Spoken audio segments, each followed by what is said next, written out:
반갑습니다. 예, 제가 하나 여쭤볼게요. 남자들하고 여자들 비교하면서 하는 얘기 중에 그런 말이 있던데요. 남자는 애나 어른이나 철이 안 든다는 말이 있는데 맞아요? 예.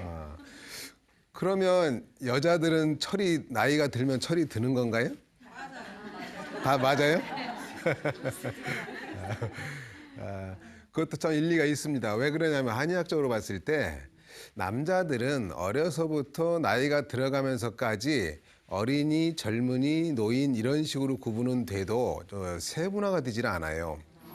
특히 그 건강의 변화에 있어서 여자분들은 뚜렷하죠. 왜 사춘기 때는 생리를 시작하잖아요. 그리고 뭐 결혼을 하게 되면 임신을 하고 또 출산을 하고 그 다음에 50세 전후가 되면 뭐가 되죠? 갱년기가 오죠. 예. 근데 남자들은 이런 뚜렷한 변화 과정이 안 보여요. 안 보이면서 그러다 보니까 남자들은 별로 그렇게 크게 변하는 거에 대해서 시간이 가는 거에 대해서 여자분들에 비해서 그렇게 크게 몸에서 느끼는 것이 좀 부족하죠. 적은 편이지. 그래서 제가 오늘은 갱년기, 그중에서도 갱년기에 대해서 말씀을 드리려고 그래서 한번 여쭤보는 겁니다. 갱년기라는 말을 한번 써보면 이렇게 쓰잖아요. 갱년기가. 이것만 가지고도 뜻을 다 알 수는 있긴 있는데 한자로 써보면 갱년 이렇게 돼요. 요게 갱자가 여러 가지 뜻이 있긴 있는데 그중에 하나가 바뀔 갱자예요. 바뀐다. 바뀐다. 무엇이 바뀌느냐? 어떤 큰 기간이 바뀐다는 얘기예요. 큰 기간이 바뀌는 나이인데 그것이 여자들에게 주로 많이 쓰는 단어예요. 남자들도 물론 갱년기 증상은 있어요. 표는 안 나서 그렇지. 근데 여자분들 같이 강하지가 않을 뿐이죠. 그러니까 갱년기라고 하는 것은 50 전후에 나타나는 거죠. 주로 우리가 다 알고 있는 한의학에서는 여자들은 77, 49세가 되면 생리가 끊어진다고 되어 있어요. 그 끊어지는데 왜 그러냐면 인맥이 충인맥이 할 때 자궁의 그 기능에 주관하는 맥이 있는데 그 경락의 맥에 피가 말라서 피가 부족해져서 이제는 경도가 끊어진다. 그렇게 되니까 이제부터는 생리를 안 하게 되는 거죠. 바꿔 얘기하면 애를 낳을 수 있는 사람에서 애를 낳을 수 없는 사람으로 된 거예요. 이게. 그래서 이것이 50이잖아요. 50 크게 50세로 보면 우리가 인생을 100살이라고 그러죠. 요즘 인생 100세 시대인데 100세 시대인데 물론 뭐 여러분은 다 100살 넘어서 사셔야 되는데 100살까지 해서 우리가 이제 주기로 25년 주기로 봤을 때 50살이 되면 이게 25, 1살 이게 75세 이거를 100세라고 봤을 때 요 기간으로 이렇게 보면 요 기간이 봄, 여름, 가을, 겨울로 볼 수 있죠. 우리 인생을 1년으로 나눠 보면 그러니까 이제 가을이 시작인 거죠. 가을이 들어가니까 서서히 우리가 이제 흰머리도 생기고 물론 그 전에도 생기는 분도 계시지만 그리고 주름살도 생기고 피부도 건조해지고 꼭 우리 자연에서 봤을 때 이 산천 초목이 변하는 거와 거의 같아요. 그러니까 잎사귀도 변화진 것처럼 대신에 이제 이 자연에서 보면 과일이 풍성하게 매달리잖아요. 그런 넉넉한 맛은 있는데 어쨌든 가을 분위기는 어쨌든 왠지 모르게 좀 썰렁해요. 왠지 모르게 뭐라 그러죠? 느낌이 뭐라고 표현을 해야 되겠죠? 그 가을 표현을 좋긴 한데 왠지 모르게 쓸쓸한 느낌 들죠. 왜? 그런 게 있어요. 그래서 건강적으로 봤을 때는 어쨌든 이 나이 때는 내리막이에요. 이제 내리막이 시작한 거예요. 그러니까 우리 이것을 사이클로 그림을 그려보면 이렇게 된다고 했을 때 이 정점에서 이제 내려가는 거죠. 내려가는 기간이죠. 그래서 이때는 참 여러 가지로 조심을 해야 돼요. 그래서 갱년기라고 했을 때 우리 누구든지 뭐 다 겪는 일이에요. 너나 할 것 없이 다 겪는데 그럼 우리 여성들에게 있어서 갱년기를 일으키는 가장 우리 원인은 물론 나이가 들어서 그런 것도 있지만 그걸 좀 더 구체적으로 어떤 우리 몸속에 무엇에 문제가 있어서 이런 증상이 이제 시작했을까라고 보면 한의학적으로 봤을 때는 이것을 자궁의 건강으로 봐요. 근데 자궁 혼자만이 아니고 간과 간 그다음에 자궁 요 두 장기의 건강이 큰 역할을 담당해요. 요것은 무슨 말이냐면 간하고 자궁의 피가 부족해지고 저희들은 피가 마른다라고 표현하는데 이러므로 해서 여성으로서의 그 기능이 상당히 혼란스러워지는 거예요. 큰 변화기니까 변화가 이루어지니까. 그래서 그러다 보니까 이 갱년기 증상들을 보면 이 변화 상태에서의 어떤 그 불안한 것이 나타나요. 대표적인 것이 예전에 평소에 없던 증상들이 잘 나타나죠. 예를 들어서 그 예전에는 땀이 별로 없던 분들이 한여름에도 땀이 없던 분들이 뭐 가을날에도든 겨울날에도 막 땀이 막 열이 훅 올랐다 내리면서 땀이 훌끗 나잖아요. 심한 분들은 막 줄줄줄줄 흐른다고 그러죠. 줄줄 흘러가지고 어떤 경우는 뭐 이 허리띠 여기에 막 땀이 고일 정도로 많이 흐르는 분도 계시고 뭐 세수하는 것 같이 막 땀을 흘리는 분도 계시잖아요. 그다음에 또 하나는 그 심리적으로 감정의 변화가 좀 많아져요. 그래도 어쨌든 나이가 있기 때문에 바깥으로 강하게 표현하지는 않지만 본인이 느낄 때 감정의 변화를 많이 느껴요. 예전 같지 않고 이 서운한 마음이 그냥 확 들어오기도 하고 화날 때 보면 욱하고 확 나고 그 또 즐겁게 할 때는 막 저기 애들처럼 막 즐거웠다가 그 왠지 센치멘탈해질 때는 또 한없이 센치멘탈해지고 이런 식으로 감정의 변화가 많아지는 거죠. 이것이 이제 이 변화에 나타나는 증상들이에요. 그리고 우리 구체적으로는 머리에서는 대표적인 게 뭐 있어요? 또 머리에서 일어나는 증상이 건망증. 아주 뭐 대단하죠. 물론 이것이 건망증은 뭐 저기 40대부터 이제 40 초반부터 하긴 해요. 근데 이제 구체적으로 이제 건망증이 아주 진술을 보여주는 것이 50대죠. 그래서 이 나이가 드시면서 50대에서는 반드시 메모지를 꼭 갖고 다니시는 게 좋습니다. 예, 아주 피차간에 좋아요. 근데 그 건망증이 나쁘다고만 보시는 분 혹시 좋은 점 없을까요? 있을까요? 있죠. 네. 근데 안 좋았던 걸 다 잊어버릴 수도 있고. 근데 이상하게 또 여자분들은 안 좋았던 거는 또 이 기억에 또 계속 남으세요. 이게 또 아쉬워요, 이게. 근데 또 이 건망증이 좋은 점이 또 뭐가 있냐면요.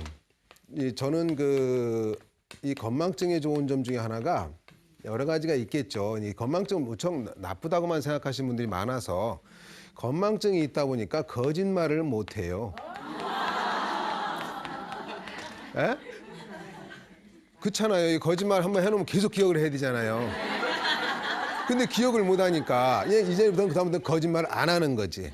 이런 것은 갱년기의 장점이라고 생각하시면 좋습니다. 그리고 또 하나는 눈에 이 간이 약해지니까 간이 주관하는 것이 뭐냐면 이 얼굴에서 눈이에요. 눈이 많이 건조해져요. 눈이 건조해지니까 젊은 사람들도 요즘에는 안구 건조증 이렇게 얘기하는데 그것은 너무 저녁에 늦게 자거나 컴퓨터를 많이 해서 생긴 거고 나이가 드는 사람들은 우리가 진짜 50대가 넘은 사람들은 간에 피가 부족하고 진액이 눈에 영양을 공급을 못 해주니까 건조해지는 거예요. 그러면서 요 막을 보호해주는 힘도 약하니까 밖에서 바람이 불거나 선풍기 바람을 쏘이거나 뭐 어떤 바람을 쏘이게 되면 눈이 시큼하면서 눈물이 날똥말똥 흐르는 분도 있고 이렇게 되는 거죠. 그다음에 또 하나는 몸에 진액이 간하고 자궁에 피가 부족해지면 몸의 여자들은 진액이 부족해지는 거예요. 이게 우리 몸에 있는 이 진액이라는 것은 뭐 피도 있고 뭐 뇌수, 골수도 있고 우리 몸속에 있는 각각의 그 영양 물질들 이런 것들 다 진액으로 얘기를 하거든요. 그러니까 어떻게 되겠어요? 입이 마르겠죠. 입이 마르고 그다음에 피부는 어떻게 되겠어요? 거칠어지고 또 하나는 탄력도 떨어지죠. 그러니까 이 과일로 보면은 과일이 탱탱하던 과일에 그 진이 좀 마르면 껍데기도 좀 건조해지고 약간 쪼글쪼글해지고 있잖아요. 이런 식의 변화가 생기는 거예요. 이런 증상으로 나타나는 갱년기 증상을 그런데 이런 것들이 보면 누구든지 다 똑같이 가는 것 같지만 어떤 사람은 편안하게 넘어가고 어떤 사람은 아주 고생을 많이 하죠. 네, 이렇게 차이가 있어요. 왜 이런 차이가 났을까 보면 다 그런 건 아닌데 대부분의 경우를 보면 갱년기 때 고생하지 않는 분들은 뭐 좋은 경우니까 말씀 안 드리고 고생을 더 많이 하시는 분들 보면 주로 젊었을 때 그 자궁 계통으로 그 생식기 계통으로 질병이 좀 많았던 분들이에요. 또 하나는 그 아기를 놓거나 또는 아기를 놓고 나서 산후조리는 요즘에는 좀 잘 하시는데 예전에는 참 많이 못 하셨단 말이에요. 그리고 요즘에 또 못 하시는 걸 수 있는 게 뭐냐면 또 유산을 한 경우 산후에는 이렇게 아예 그냥 이렇게 이 아기가 있고 같이 아기를 돌보는 겸해서 산후조리를 할 수 있는데 유산을 하고 났을 경우는 회사를 다니는 분들이라든가 아니면 따로 그 개인적으로 일도 많이 바쁘시고잖아요. 또 다른 아기 기르는 아기 또 저기 뭐 뒷바라지 하다 보니까 자기 몸 관리를 못 하는 거예요. 근데 여기서 혹시 여기서 유산을 해보신 분이 계신지 모르겠는데 유산을 하시고 나서 관리를 잘 못했을 경우 몸이 참 많이 손이 나잖아요. 축이 난단 말이에요. 이게 두고두고 가잖아요. 그래서 아주 저희들은 그걸 한의학에서는 그것을 산후풍이라고 그래요. 그런 병이 있는 분들도 아주 고생을 많이 하시죠. 그리고 또 어떤 분들 같은 경우는 또 있냐면 자궁이 근본적으로 약하게 타고난 분들 이런 분들이 있어요.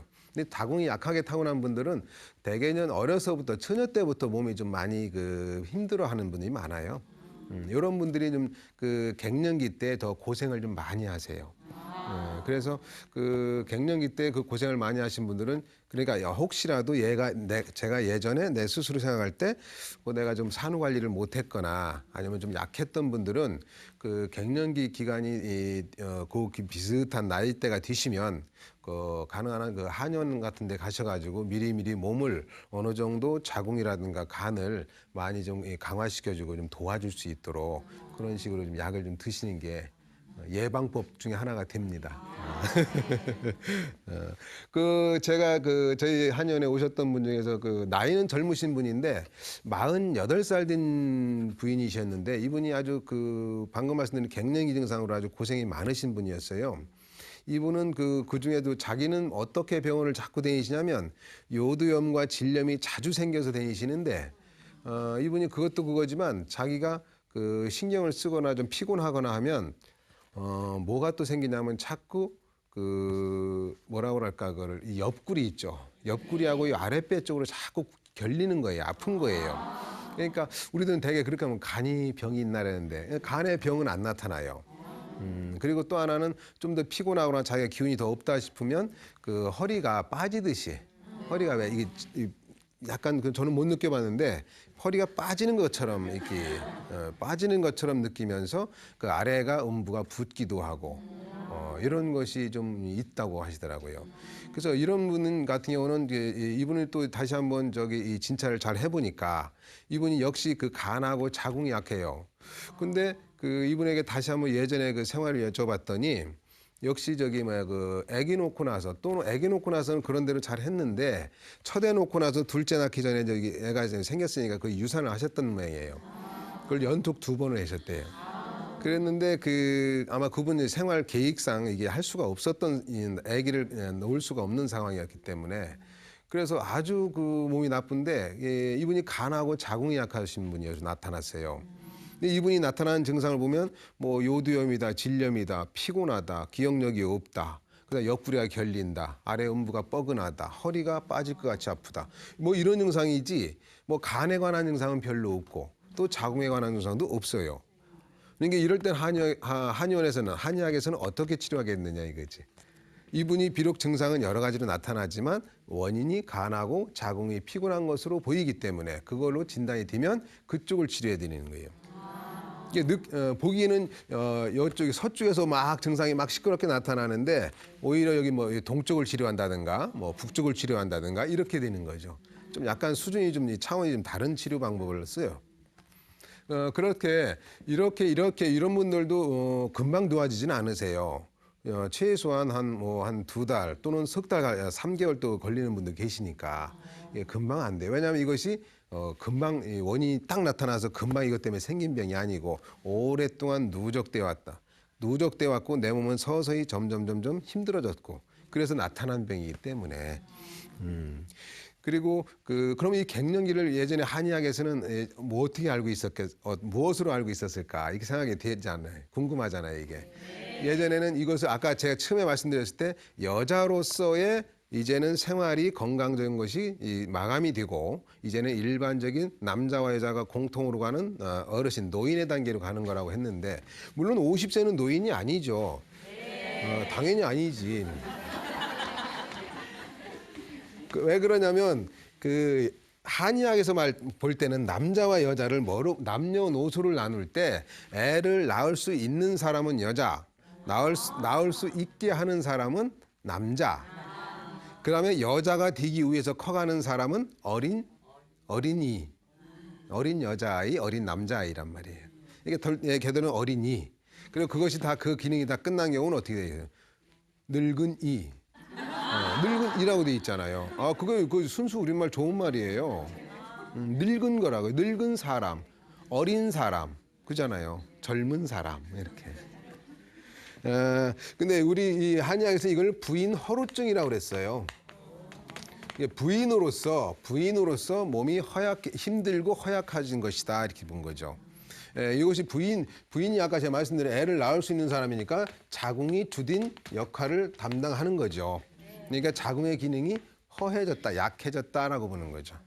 이렇게 보시면 되는 거예요. 그래서 이것을 여러 가지는 내가 예전에 없던 증상들이 막 생기니까 어떤 큰 병일 걱정도 되고 하는데 기본적으로 내가 어떤 변화, 즉 우리가 그 여름에서 가을로 넘어가면 찬바람 불면서 뭐 잎사귀도 떨어지고 이러잖아요. 찬바람도 불고 뭐 좀 있으면 서리도 내리고 이러니까 그런 변화가 있는 것처럼 우리도 내 몸에 그런 변화가 오고 있는 거니까 이것을 너무 서운해하지 마시고 그냥 차분하게 받아들이시는 게 저희들 남자들 마찬가지 똑같이 가요. 근데 그 50대가 넘어가면 또 이 50 전후로 해가지고 부인들에게 많이 생기는 증상 중에 하나가 얼마 전에도 많이 얘기가 나왔었는데 고지혈증이라고 나와 있죠. 이게 무슨 말인가요? 이게 고지혈증이 피 속에 지방이 많다. 노폐물 같은 지방이 많다는 얘기죠. 이게 지방이 많다는 얘기인데 근데 문제는 뭐냐면 1년에 많아야 한 번, 두 번 정도 고기 드시는 분도 이거 생기죠. 왜 생기는지 이게 잘 우리들이 설명을 못 듣잖아요. 제가 간단히 말씀을 드리면 그 나이가 들면 생리를 끝나게 되잖아요. 근데 예전에 생리를 할 때는 내 몸에서 피를 자꾸 교체하는 거죠. 매달 교환하는 거예요. 교환하면서 빠져 출혈이 된 것을 몸에서는 다시 그걸 채우기 위해서 새로운 피를 만들어요. 그러니까 조혈 작용을 해주고 그다음에 몸에서 이 출혈될 때 그 아무거나 막 좋은 걸 내보내지 않을 거 아니에요. 우리 몸에서. 안 좋은 것들 먼저 수명이 다한 것들이 그중에서 좀 품질이 떨어지는 것들을 먼저 내보내겠죠. 그랬는데 이것이 생리를 안 하게 되니까 그러면서 또 하나 나이가 들면서 몸에서 새로운 피를 만드는 기능이 약해졌단 말이에요. 예전에는 뭐 100개 만든 걸 이제는 한 50개 만들 거 아니에요. 그리고 얘가 만약에 이 피의 성분들이 보면 100일에서 120일인데 얘가 150일 됐는데 얘를 내보내야 되겠는데 뒤에 후임자가 없잖아요. 그러면 쓰는 거지 뭐 어떻게 해요. 우리 집에서도 바가지가 깨졌어도 새 바가지가 없으면 그냥 대강 이렇게 해서 그냥 쓰는 것처럼 그러다 보면 이렇게 몸의 피 속에 지방이 많이 끼는 거죠. 물론 이런 데다가 저녁에 과식을 하거나 또는 뭐 너무 그 기름기가 있는 고기 같은 거 예를 들어 뭐 소화가 잘 되고 흡수가 잘 되는 기름기가 아니고 그런 것들을 많이 드시면 이것에 아주 더 빨라지겠죠. 그런 문제가 있는 거죠. 고지혈증이 그래서 대개 보면 50세 전까지는 남자들이 이렇게 그래프를 간다면 여자들은 이렇게 가다가 50세가 넘어서 이렇게 가잖아요. 그래프를 그려보면 이 여자분들은 거의 이때까지는 큰 변화가 없다가 이때 치솟아 오르는 거죠. 그게 원인이 이건 거죠.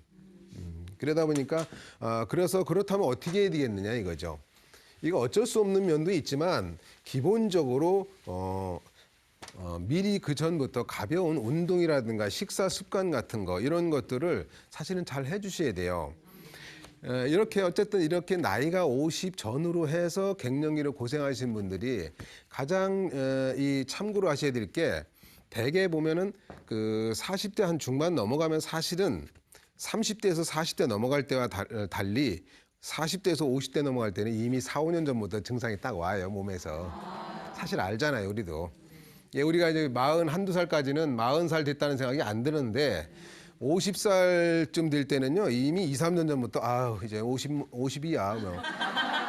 그러니까 나이가 60대실 때는 어떻겠어요? 50 중반 딱 넘어가면 아우 이거 벌써 60 된 것 같아 뭐 이렇게 하잖아요. 이게 빨라져요.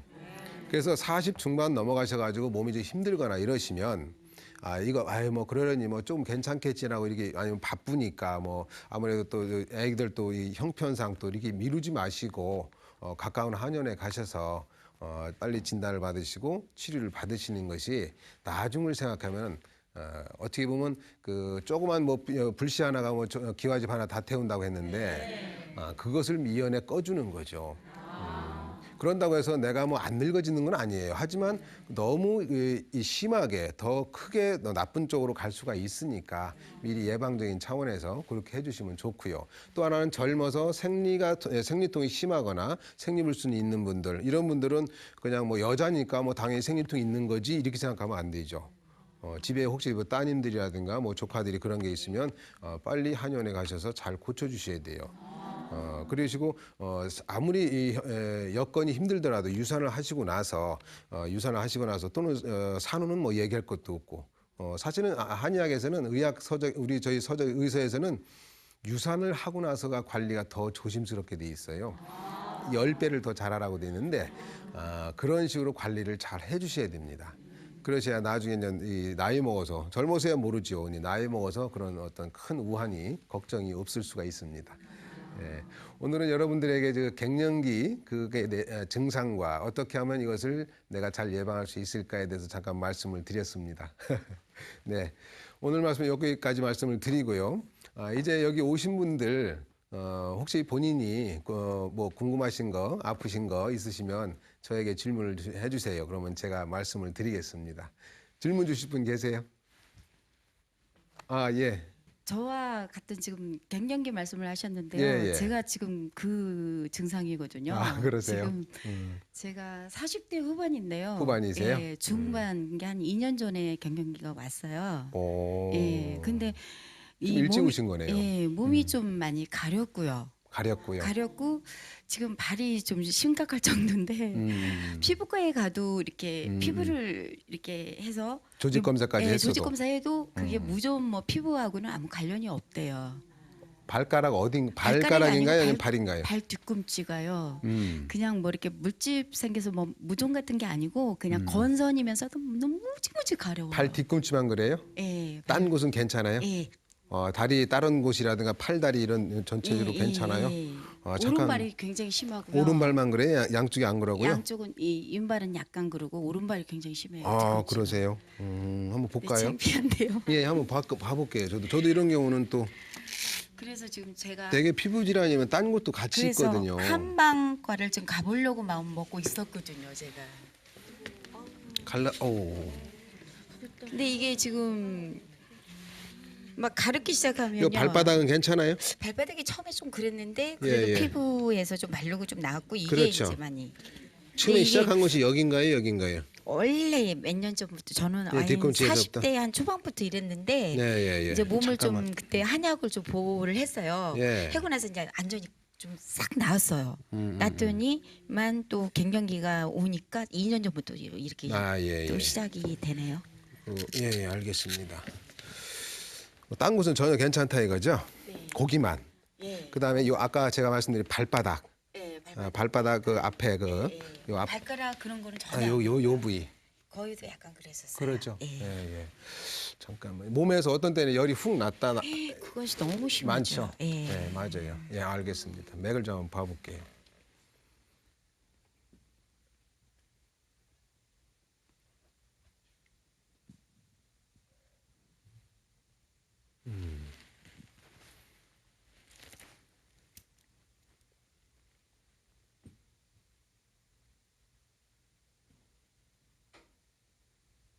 예, 됐습니다.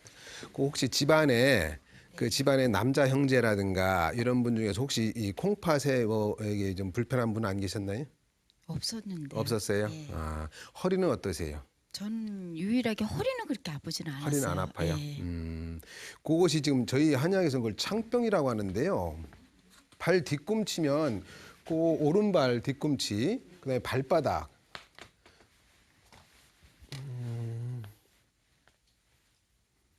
제가 그림을 좀 못 그려서 이렇게 있다고 할게요. 요 뒤꿈치가 여기를 중심으로 요 약간 올라간 부위, 아킬레스건 여기도 그렇잖아요. 근데 제가 궁금한 것은 요 부위에 보면 요 부위는 어떠신가요, 지금?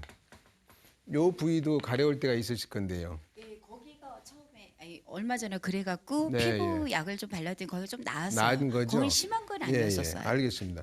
여기가 이 한의학에서 용천현이라고 하는 곳인데요. 용천혈, 샘물처럼 솟아나온다. 무엇이 콩팥, 신장, 콩팥의 그 원기가 솟아나오는 곳이에요. 용천혈이. 근데 요 부위를 중심으로 잘 생길 수가 있고, 결론적으로 말씀드리면 이걸 한의학에서는 이걸 신장풍창이라고 그래요. 이게 사실 엄청 그 드문 병이고요. 많지 않은 병 중에 하나고요. 물론 제가 이 정확하게 지금 이걸로 단정할 수는 없지만, 창병이 피부병 중에서 가장 고약한 피부병을 창이라고 그랬어요. 근데 제가 현재까지 여러 가지 창병을 많이 봐왔는데, 그 신장풍창, 여기 이 창이라고 하는 병의 이 글자를 보면 창고예요, 창고. 병독이 이 병의 그 벌레, 저희들은 충이라고 그러는데 벌레가 창고에 가득한 것처럼 들어있다 해가지고 그건 것들은 마치 이 곰거나 이게 하는 것처럼 하는 게 아니라 고름이 생기는 게 아니라 그렇게 속으로 파고 들어가서 자기들이 벌레들이 집을 형성해 버려요. 창고처럼. 그래서 그것이 이제 퍼져 나가서 이제 시작한 지가 한 1, 2년 되신 거잖아요. 근데 사실은 갖고 있었던 것이 요것이 왜 아까 제가 열이 확 올랐다네다 추웠다 더웠다 하느냐 여쭤본 게 요것이 있는 경우는 그런 일이 잘 생기거든요. 창병에 있을 때는. 일반적인 피부병은 한열은 잘 안 생겨요. 추웠다 더웠다는 열이 올랐다 내렸다는 이런 것이 잘 안 생기는데 이 창병에 해당하는 피부병은 이렇게 한열이 왔다 갔다 해요. 그때 젊었을 때부터 이제 추운 데 있다가 따뜻한 데 들어가면 굉장히 많이 더 잘생겼었어요. 나고 좀 그랬었어요. 네. 갱년기 오기 전에도 약간 그런 체질이었거든요. 그렇죠. 근데 이제 그것이 이제 내 몸이 어느 정도 견뎌줄 수 있는 힘이 좀 떨어졌을 때는 얘들이 그다음부터는 자기들이 이제 발동을 하죠. 그런 거. 뭐든지 병이라는 놈들도 생명이기 때문에 얘들은 자기들이 이길 수 있을 때 자기들이 본색을 드러내죠. 뭐든지 다 그렇잖아요. 자기들이 자신감이 있거나 자기들이 힘이 커졌을 때는 쓱하니 드러나는 거죠. 그러다가 요런 병인데 요것은 현재 그 일반 피부과에서는 제가 그거는 말씀드렸는데 치료가 되질 않아요. 요런 피부에 이런 피부병으로 인한 이 창병은 여러 가지가 있어요. 사실은 신장풍창이 있고 천포창이 있고 따로 여러 가지 폐풍창도 있고 다양하거든요. 그런 병들은 요즘 분들이 아마 사실 주위에서 그런 분들 못 봐서 그렇지 대단하십니다. 아주. 근데 그분들의 특징은 일반적인 호르몬제를 갖고는 되지를 않아요. 잠시는 되는데. 근데 어쨌든 지금 우리 질문 주신 분한테도 말씀을 드리면 아마 40대 후반이시니까 이제 폐경기가 와 가면서 몸이 약해지면서 나에게 근본적으로 몰래 있었던 깊숙하게 있었던 그 피부병의 그 뿌리가 이제는 서서히 자기들이 소위 말하는 세력을 드러내기 시작하는 거죠. 근데 이것이 이제 그것이었으면 안 되는데 만약에 운이 좋게 그것이 아니라면 천만다행인데 그것이 어떤 이 창병 특징이 뭐냐면 또 그렇게 하다가 나중에 고름처럼 막 나오기도 해요. 그러다 또 딱쟁이가 져요. 딱쟁이가 졌다가 또 어떤 때 또 보면 다시 또 이게 막 진물 막 흘러나오고 이런 식으로 되는 게. 무조건 그냥 피부가 가려듣게 막 가려워요. 가려우면 이제 이렇게 손톱을 이렇게 하다 보면 상처가 나게 되고. 상처가 나면 피가 나나요? 아니면 진물처럼 나오나요? 피가 나죠. 진물도 거는 나오고 피도 나오고 섞여가 되는. 진물만 많이 나오는 것도 아니고 피가 이제 나오면서 진물도 약간 하얗게. 그거는 상처 떨어져서 그런 거고. 나중에 한번 다시 기회가 되서 다시 한번 자세히 봐야 되겠는데요. 일단은 저런 경우 이 어떤 특정한 부위에만 이게 계속 했다가 아직까지 자기들이 세력을 더 이상 퍼치지 않는데 저런 것들이 이제 한번 완전히 쑥 하고 자기들이 말 그대로 우세성이 딱 되면 온 전신으로 가는 게 특징이 돼 있어요. 그럴 수가 있는 이런 병이 고약한 병 중에 하나입니다. 아주. 그럼 근데 나을 수는 일단 나을 수는 있죠. 예, 나을 수 있죠. 피부과를 굉장히 많이 다녔어요. 진짜 근데 돈으로 거기서 따지면 만약에 병원에서 혹시 호르몬제라든가 이런 걸 많이 지금 쓰셨으면 사실 호르몬제를 먹고 있어요. 먹기도 하고 바르기도 하거든요. 예. 네, 그런 것을 많이 하면 할수록 예. 이것을 벗어나기는데 시간이 좀 더 걸리더라고요. 해본 바로는 특히 어린애들 같은 경우 이런 병이 아니라 따로 또 천포창이라고 요즘에 건선이라고 알려져 있는 병이 있죠. 건선. 네, 예. 건선이라고 알려져 있는데 그 어린애한테 그거는 뭐 제가 말씀드리겠는데 함부로 그 호르몬제를 많이 썼던 거예요. 근데 그 친구가 그 꼬마가 몸에 있는 그 약독이 벗어나면서 그럴 때마다 몸이 그 허물벗는 그 고통 있죠. 아주 그래서 제가 그 아빠도 이게 항상 오시니까 저도 뭐 완전 제 아들 같은 어린애였으니까 엄청 그 고생을 여러 번 했어요. 아주 많이 했어요. 근데 나중에는 다 하면서 애기 살이 나오더라고. 완전 하얗게 애기 살. 그냥 그렇게까지 살이 다 바뀌어야 돼요. 몸에 그렇게 약독이 무서워요. 병독과 약독이 같이 막 어우러져 가지고 제 표현대로 하면 떡이 져 가지고 있으니까 그거밖에 안 그런데 하는데. 저기 그 터진 데가 가렵다고 그럴까요? 제가 눈이 원래 굉장히 많이 가려웠었어요. 네. 그래서 이제 한약으로 진짜 고친 거나 근데 거의 이것이 다행히 마찬가지인데요. 아니라면 아까 제가 이제 말씀드리려고 예. 말았는데 조증이라는 게 있어요. 건조한 조증.